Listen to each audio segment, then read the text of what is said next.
పిలువనటువంటి గిరిజన రైతులని దళిత బిడ్డల్ని వందల మంది పోలీసులు విపరీతంగా కొట్టి పోలీస్ స్టేషన్కి తీసుకుపోయి థర్డ్ డిగ్రీ ప్రయోగించి జైళ్ల పాలు చేసినప్పుడు బాధ్యత కలిగిన ప్రతిపక్ష పార్టీగా మరీ ముఖ్యంగా బాధ్యత కలిగిన పార్లమెంటు సభ్యురాలుగా డికే అరుణ గారు, Bharatiya Janata party legislative party నాయకులు మహేశ్వర్ రెడ్డి గారు, నేను ఈరోజు ఆ కుటుంబాలకు ఓదార్చడానికి, అండగా ఉండడానికి, భరోసా ఇవ్వడానికి వెళ్తూ ఉంటే అకారణంగా పోలీసులు తేట మమ్మల్ని అరెస్ట్ చేసి ఇవాళ పోలీస్ స్టేషన్ పెట్టారు.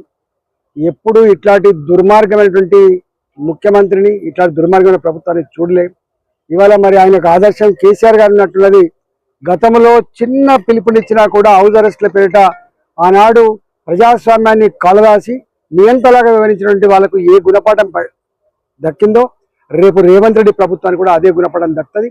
ఎట్టి పరిస్థితులలో అంటే మేము ప్రజాప్రతినిధులుగా మా విధులకి ఆటంకం కలిగినటువంటి వీళ్ళ మీద పార్లమెంట్లో తప్పకుండా ప్రివిలేజ్ మోషన్ మూవ్ చేస్తాం. ఇవాళ ఇలాంటి వాడిని నిలువరించే ప్రయత్నం చేస్తాం.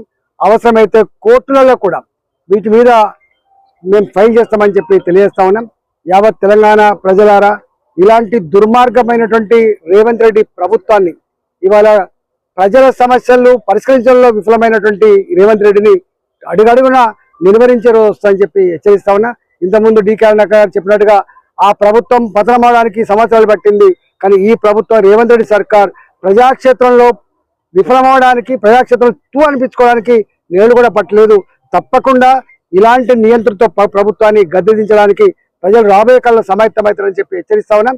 ఇవాళ బాసుల ఆదేశాలతో అధికారులుగా చట్టాన్ని మర్చిపోయి, తన పరిధిని మర్చిపోయి ఇవాళ ప్రజాప్రతినిధులను అపహాస్యం చేస్తున్న, అవమానపరుస్తున్నటువంటి వాళ్ళకి తప్పకుండా రాబోయే కాలంలో ఏదో రకమైనటువంటి శిక్ష ఉండాలనే విషయం మర్చిపోద్దని చెప్పి హెచ్చరిస్తా ఉన్నాం.